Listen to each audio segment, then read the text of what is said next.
สบายดีเนาะมื้อนี้ข้าพเจ้าจะมาเฮ็ดคลิปเนาะสอนเกี่ยวกับ Excel เนาะมื้อนี้ข้าพเจ้าจะมาแนะนำเกี่ยวกับการพิมพ์ตัวเลขต่างๆอยู่ใน Excel หรือเช่นว่าเลขลำดับบ่ซี้นะการสร้างเลขลำดับซึ่งมันจะมีหลากหลายวิธีเนาะแต่ว่าข้าพเจ้าเฮ็ดคลิปออกมาก็เพื่อว่าเป็นคลิปเพื่อตนเองแน่เนาะเวลาลืมก็มาเบิ่งย้อนหลังคืนนะบ่อยากเข้าYouTube เบิ่งของเขาคือว่าเฮ็ดคลิปออกมาไว้เนาะนี่เนาะลองเข้ามาเบิ่งนำกันเลยเนาะการพิมพ์ตัวเลขต่างๆอยู่ใน Excel เนาะเป็นจั่งใดเนาะลองมาเบิ่งนำกัน มื้อนี้ข้าพเจ้าสิแนะนำเนาะการพิมพ์ตัวเลขเนาะเกี่ยวกับเรื่องตัวเลขเนาะสมมุติว่าพิมพ์1เนาะพิมพ์1 2 3 4สินะพิมพ์มาแล้วเนาะถ้าว่าเราอยากได้5 6 7 8 9 10ก็มีแต่ลากลงไปเรื่อยๆเนาะนี่ลากลงไปเรื่อยๆโดยใช้ตัวนี้ลากลงไปเรื่อยๆตามที่เรามักเนาะ1 2 3 4 5 6 7 8 9 10พิมพ์1 1 2ลากลงมามันก็ต่อให้เลย3 4 5 6 7 8 9 10ต่อเด้แต่ถ้าว่าเนาะในกรณีที่ว่าเราอยากได้เลข0ทางหน้าเด้โดยที่ให้มี0ทางหน้าเนาะสมมุติว่าเราสิพิมพ์เนาะพิมพ์ตัวนี้เนาะลองขยายก่อนสมมุติเราสิพิมพ์0เนาะ1นี่บ่ออกเนาะสินะบ่ออกเนาะมันก็บ่ออกสมมุติถ้ามันเป็นเลขนี้ถ้าเราอยากเฮ็ดให้มันเป็นลำดับเราก็มากดใส่นี้ Fusery นี่มันก็เป็นเลขลำดับให้เลยเป็นเลขลำดับแต่เนาะเราต้องการแบบนี้เนาะ001สมมุติเนาะนี่00ทางหน้านี่เนาะลองใส่วงเล็บไว้ก่อนเนาะต้องการ001บ่แม่นเป็นค่าลบนะ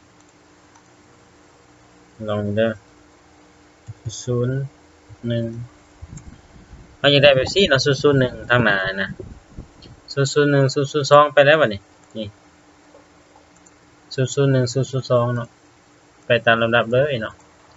ทีนึงเนาะให้เราเฮ็ดจังซี่ให้เรานี่เขาเอิ้นว่าหยังวงยืมเนาะแม่นบ่มันวงยืมเลยเนาะนี่วงยืมนี่แล้วก็เติมเลข0ใส่เลย001อยากได้3ตัวก็กดใส่เลยเป็นหลักร้อยเลยนี่จะได้เนาะ001จะได้ไปเลยแล้วบัดนี้แล้วกดใส่นี่กดแบบนี้เลยเนาะกดนี้แล้วก็001มันจะได้เนาะเราเรียงลำดับที่มี0อยู่ทางหน้า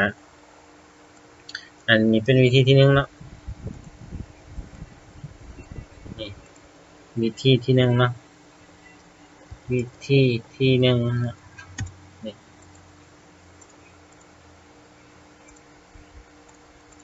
เราเบิ่งวิธีที่2เด้วิธีที่2เด้อยากได้0ทางหน้าสมมุติว่า001นี่เนาะนี่มันบ่ออกเนี่ยนี่วิธีที่2เนาะลองเบิ่งอยากได้แบบเก่าแหละ001มันสิออกบ่นี่ให้เฮามากำหนดเอาอยู่บ่นี้ด้วยแล้วนี่นี่นี่ให้เฮามากำหนดเอาอยู่บ่นี้เลยแล้วนี่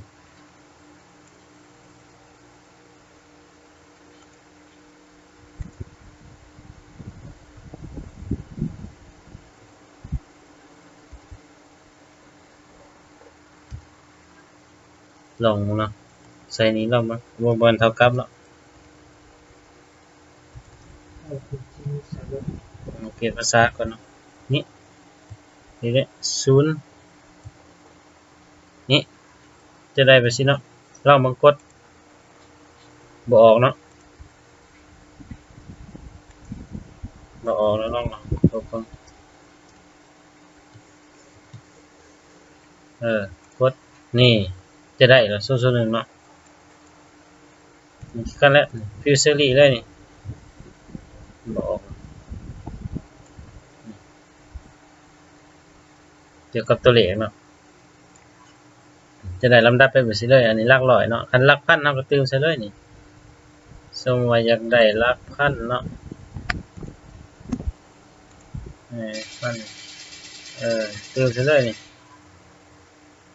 ไปเลยแล้วอยากได้หลักพัน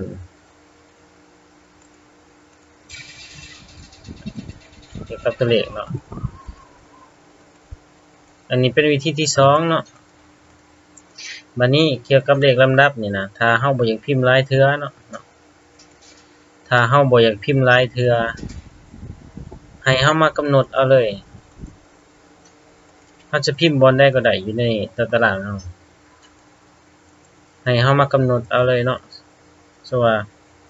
าพิมพ์เลข1 1นี่1เนาะอยู่บนนี้เนาะพิมพ์เลข1นี่นะ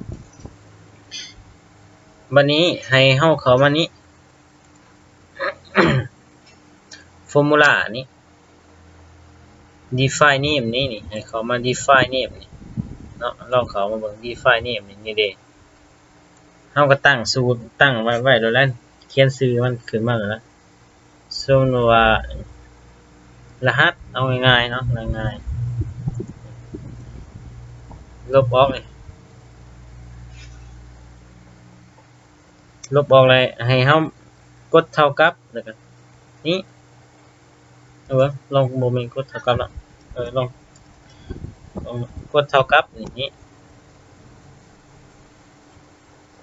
ให้เฮาพิมพ์คำว่า A1 เนาะ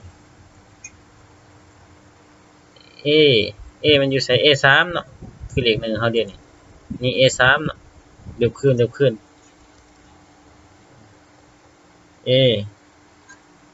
A3 เวลาเฮาสิเฮ็ดเป็นเลขลำดับเนาะต่อไปเนาะบวกให้ใส่บวก1นี่ตัวนี้บ่แม่นเด้อใส่ไม้ถ่วงเนาะไม้ถ่วงนี่อันนึงเนาะบวก1เลยให้ชื่อรหัสนี่ลองกดโอเคบ้างนี่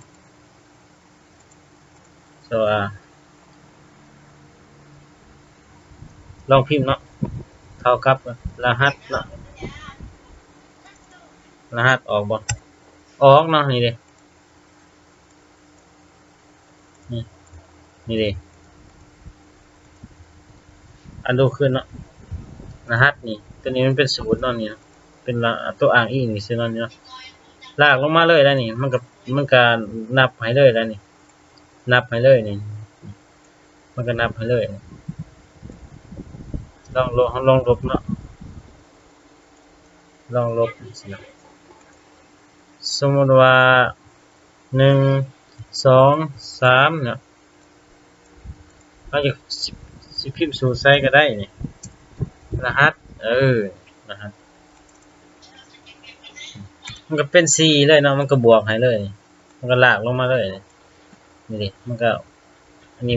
บ่ทาเพราะว่าเป็นหยังเฮาจังใส่สูตรเพราะว่าเวลาเฮาเฮาเสื่องเฮาอันนั้น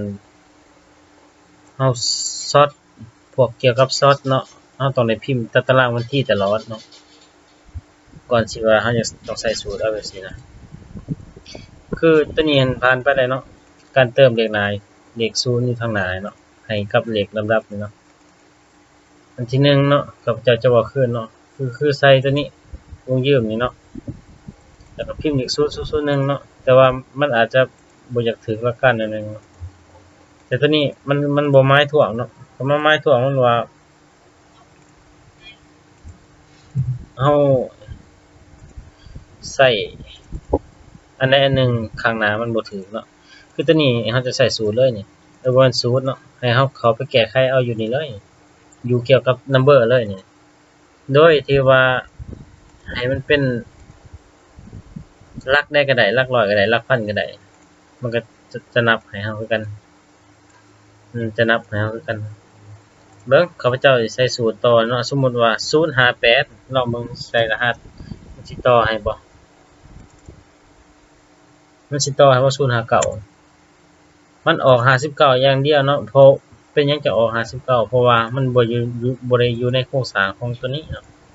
โคดตัวนี้เนาะมันเป็นจะออก59เลยนี่นี่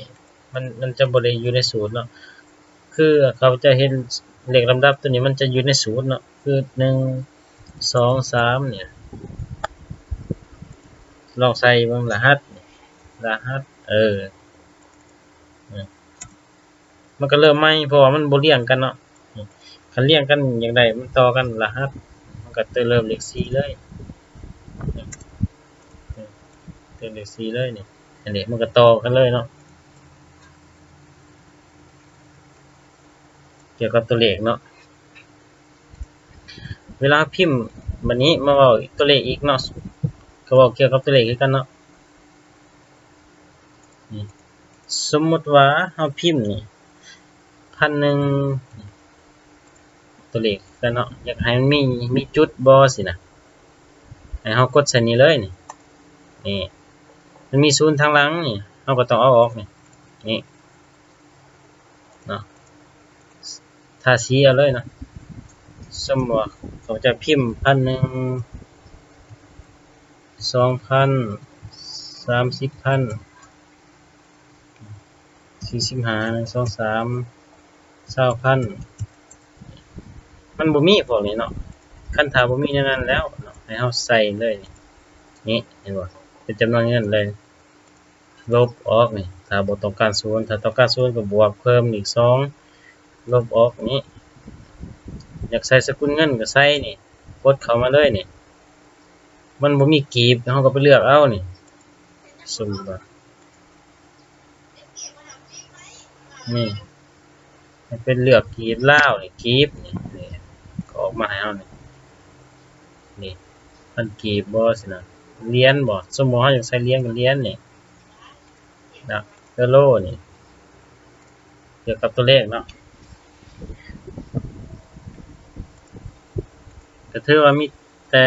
ส่ำนี้เนาะที่ว่าตามที่ข้าพเจ้าจื้อได้เนาะผิดพลาด